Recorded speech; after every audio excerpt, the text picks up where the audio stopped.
ازيكم يا حلوين؟ عاملين ايه؟ واهلا اهلا اهلا اهلا بيكم في فيديو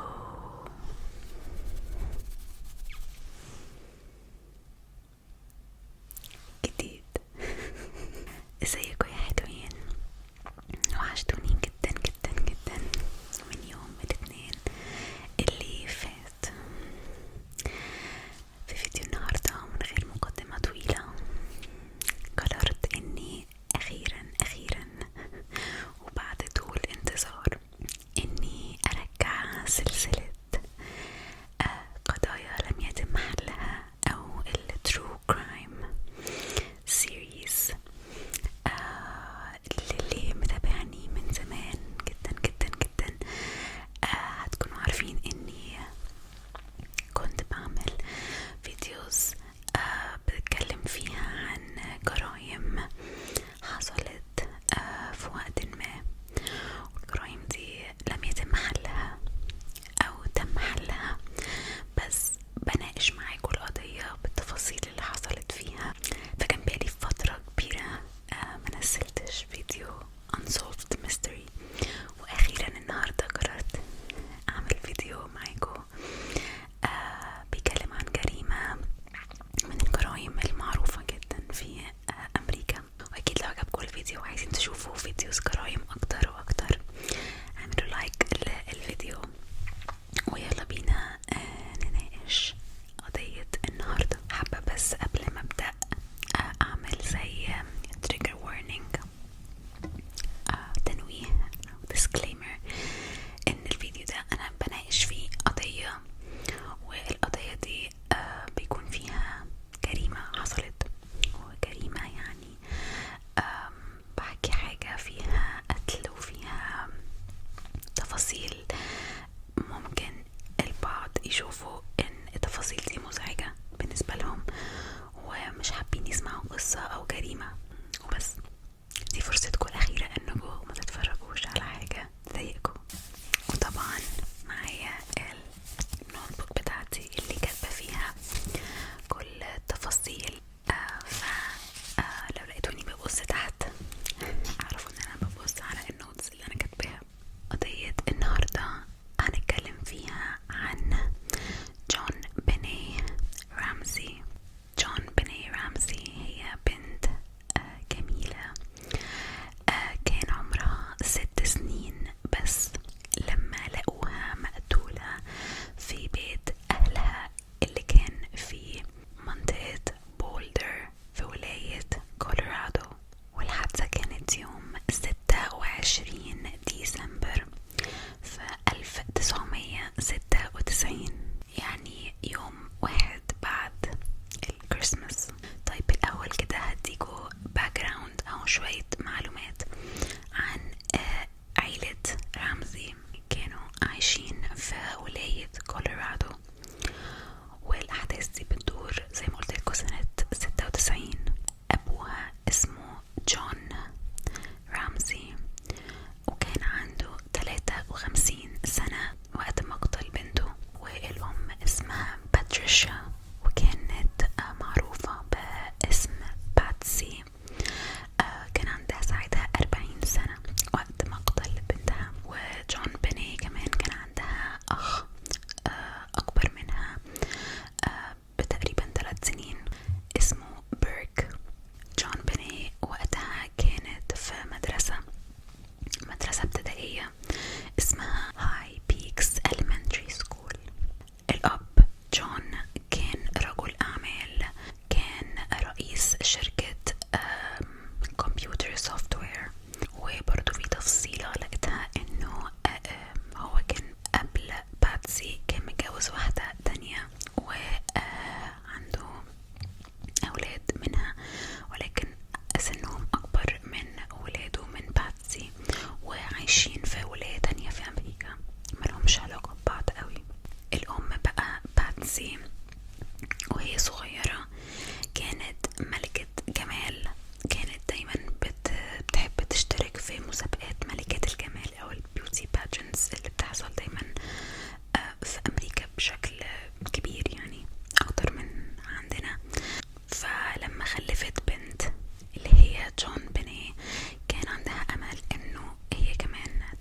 زيها، ومن سن صغير جدا، من وهي عندها مثلا 2-3 كانت بتشترك لها في مسابقات ملكات جمال for kids، يعني للأطفال. هحط لكم هنا صور وانا بتكلم اكيد عن شكل جون بني في المسابقات. في صور كتيرة اونلاين ليها. زي ما انتم شايفين البنت أمورة جدا، شكلها جميل، طفلة أمورة. فكانت دايما بتكسب actually في المسابقات اللي كانت مامتها بتدخلها فيها. يعني كان في ناس كتيرة شايفة انه مش احلى حاجة انه في السن ده تشترك في مسابقات زي كده، وتلبس لبس زي كده. يعني عليها ساعات بيبقى عليها علامة استفهام من الأهل. ده كان بس باك جراوند عن العيلة. دلوقتي هحكي لكم ايه اللي حصل بالظبط يوم 26 ديسمبر سنة 69. في اليوم ده باتسي صحيت من النوم، و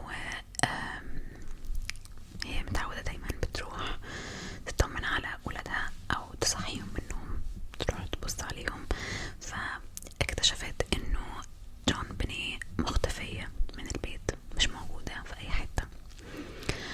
طبعا دوروا عليها في كل حتة في البيت، ولكن ما لقوش أي أثر ليها في البيت.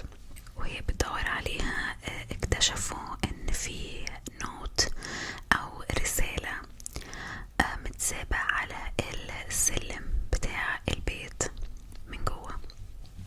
كان البيت دورين، فالسلم كان متسابة عليه او متعلق عليه ورقة، والورقة دي مكتوبة لجون بني، ومكتوب في الرسالة انه انهم خاطفين جون بني، وانهم طالبين فدية مقابل بنتهم. وفي الورق اللي كانوا سايبينه المفروض اللي خطفوا جون بني طالبين 118,000 دولار فدية علشان يرجعوا جون بني. طبعا وقتها 118,000 دولار كان مبلغ كبير قوي، احنا بنتكلم في 96.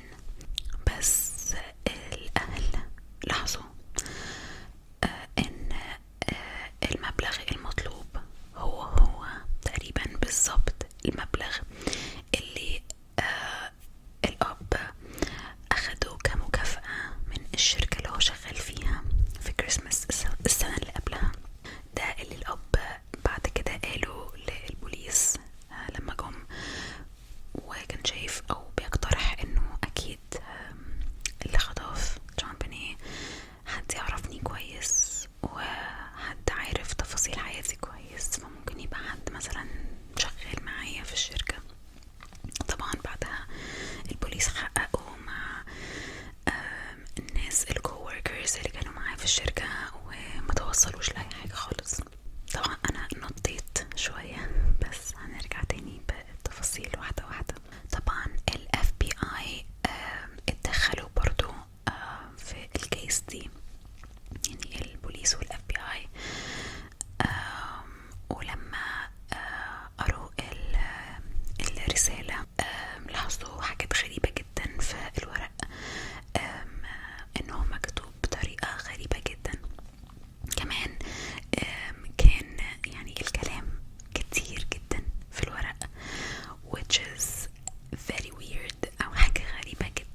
بيبص كده جوه لقى فيه باب، والباب ده باين ان هو مقفول، يعني محدش فتحه بقاله فترة. باب مقفول، وكان مقفول بزي حتة خشبة كده. فالأوفيسر بص للباب وقعد يفكر كده، وبعدين تجاهل تماما الباب ويعني مشى وسابه. للأسف الباب ده ما اتفتحش، ولما سألوه بعد كده انت ليه ما فتحتش الباب لما شفته، قال لهم ان هو كان ساعتها يعني بيدور على exit، مكان او مخرج للخاطف ان هو يطلع برا البيت. فلما لقى ان الباب مقفول من جوه البيت فقال اكيد ده مش هيكون دليل على اي حاجة. ده كان تفكيره ساعتها. طبعا a very poor decision. ما كانش المفروض يعمل كده خالص، ولكن ده اللي حصل. فده برضو بيبين ان ساعتها كان في اهمال شديد من البوليس. وطبعا يس جون بيني كانت طبعا زي ما انتوا بتفكروا دلوقتي كانت فعلا ورا هذا الباب اللي في البيسمنت، ولكن هو اليوم ده الباب ما اتفتحش. المهم ان يعني اللي حصل انه محدش حاول يفتح الباب ده. طبعا كان لسه البوليس في البيت والاف بي اي وكده، وجون كان بيرتب نفسه، بيحاول انه هو يعني ازاي يقدر انه يجمع المبلغ المطلوب الفدية. بعد كده بيوصل تيم من الطب الشرعي، بيوصل لمكان او البيت. بيقولوا لهم انه البيت كله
اتفتحتش بسهولة.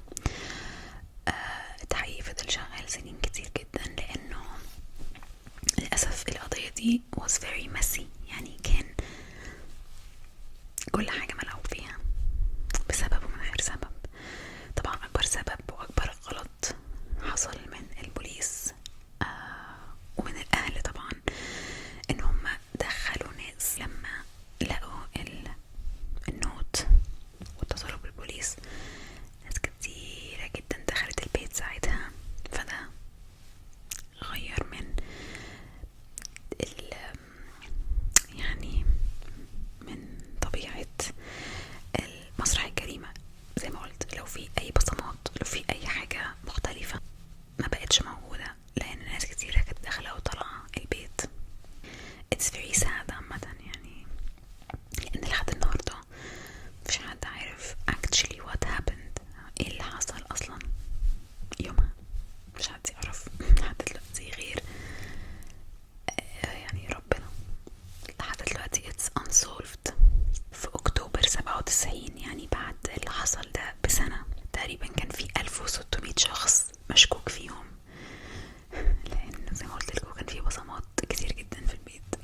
في سبتمبر 98 بعدها بسنتين، هيئة محكمة الجنايات قالوا إن الأهل المفروض يتعاقبوا على إهمالهم لبنتهم واللي أدى إلى قتلها، بس ما تحكموش في الآخر لعدم وجود أسباب كافية أو أدلة كفاية، فما فيش حد اتحاكم. في 2008 بقى، بعد سنين كتير، تم تبرئة الأهل in public، يعني officially طلعوا براءة من أي حاجة اتنسبت ليهم، أي تهمة حد وجهها ليهم.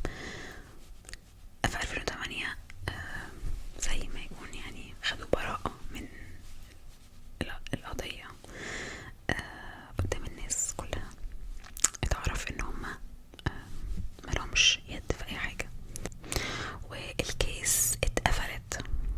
في 2010 على فكرة الكيس دي اتفتحت تاني، لان كان في ساعتها تكنولوجي جديدة، DNA تكنولوجي جديدة، ويعني تولز أجدد إنهم يقدروا يستخدموها إنهم يعرفوا أدلة أكتر وتفاصيل أكتر عن القضية، ولكن برضو موصلوش لأي حاجة، مكانش في أي جديد، فالقضية اتقفلت تاني والقصة انتهت. طبعا في نظريات كتير جدا عن ايه اللي ممكن يكون حصل لجون بينيه، ومن أكتر النظريات اللي اتعرفت وقتها أو اتشهرت وقتها، يعني الناس كانت مصدقة فيها، الفروت ثيوري، هو ما اسمهاش كده، انا اللي مسميها كده. انه في ناس بتقول ان actually اللي حصل انه حصل قتل خطأ من بيرك اخوها، انه اخوها كان بياكل اناناس وجون بينيه خدت منه واحدة، فالاخ اتعصب منها فقام خبطها بحاجة على راسها، عشان كده كان في كسر في الجمجمة، خبطها بالغلط فالبنت ماتت. فالأهل كانوا بيغطوا على اللي حصل مع ولادهم، فرسموا بقى التمثيلية دي كلها بالنوت المكتوب بالأدلة بكل حاجة عشان يحموا ابنهم. مش عارفة، النظرية دي ناس كتيرة كانت مقتنعة بيها، بالذات ان هم لقوا بصمة بيرك على إيبولا، بس برضو ما هوش دليل قاطع، يعني ممكن يبقى فعلا كان بياكل اناناس. ايه كمان في تفصيلة برضو تقريبا نسيت اقولها، الغريب برضو واللي كان مخلي الناس تصدق في النظرية دي بتاعت الفاكهة، بتاعت انه بيرك هو اللي قتل اخته بالغلط، ان الاهل لما اتحقق معاهم كانوا قايلين ان بريك كان نايم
هم صحيين من النوم